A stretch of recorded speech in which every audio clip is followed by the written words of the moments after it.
Okay, let's talk about a word in cybersecurity that makes a lot of people's eyes glaze over: compliance. It just sounds like a mountain of paperwork and endless red tape. But what if I told you that getting this one concept wrong could literally cost a company millions of dollars? Yeah, so let's dive in and figure out what cybersecurity compliance is really all about. So, let's just cut right to the chase. Forget all the technical jargon for a minute. When the worst happens, when a company actually gets hit with a data breach, what's the real bottom line price tag? The answer? On average, we're talking millions upon millions of dollars. And that isn't just a big number. That's the kind of number that can absolutely cripple a business. And that is exactly why we need to have this conversation about compliance. This isn't just some IT issue. This is a fundamental question of business survival.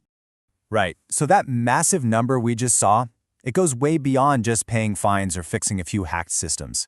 The true price of a breach is so much deeper.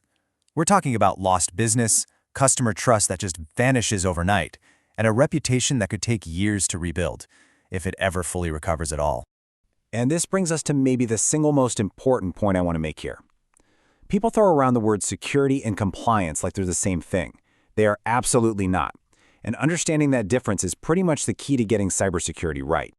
Here's probably the easiest way to think about it. Imagine you're protecting a physical building.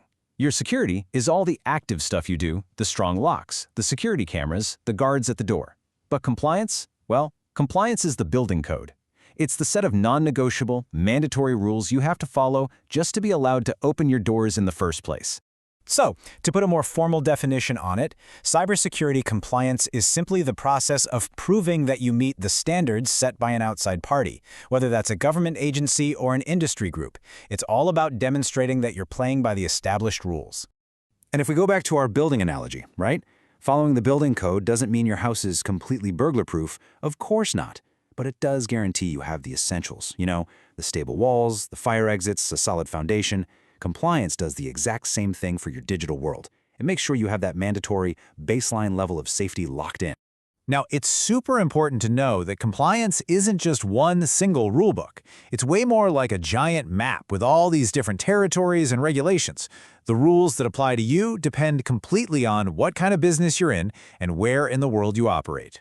For instance, you've probably heard of some of these. If you handle data from anyone in Europe, you're living under GDPR privacy rules. If you're in U.S. healthcare, HIPAA and patient data is your world. Taking credit card payments? Then PCI DSS is a must-know. And if you're a publicly traded company, SOX is all about financial rules. Each one has its own super specific playbook.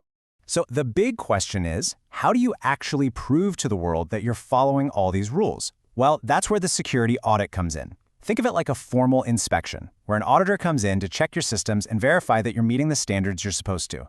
And I know the word audit sounds kind of terrifying, but the process is actually pretty logical. It really just breaks down into 4 main stages. First, you prepare. You get all your paperwork and evidence in a row. Second, the assessment. That's when the auditors test everything. Third, you get a report, basically your grade card. And finally, and this is the most critical part, remediation. That's where you roll up your sleeves and fix any gaps they found. All right, so this all brings us to the biggest takeaway of this entire conversation. We've talked about the what and the how, but the real goal isn't just about passing an audit or checking a box. It's about making the leap from just being compliant to being genuinely, truly secure. There's this quote that just nails it perfectly. Compliance is the floor, not the ceiling. It means that being compliant is just the bare minimum. It's the absolute starting point, the foundation you build on. It is not the highest you should be aiming. Getting that compliance certificate is a huge accomplishment, don't get me wrong, but it isn't the end of the journey. Real lasting security comes from building a culture where every single person in the organization understands their part in protecting data. It's about what you do every day, long after the auditors have gone home. So I'll leave you with this question to think about. When you look at your own organization's security, is it just built to code? Doing just enough to pass the inspection and avoid a fine? Or are you building a fortress, something that's truly built to last?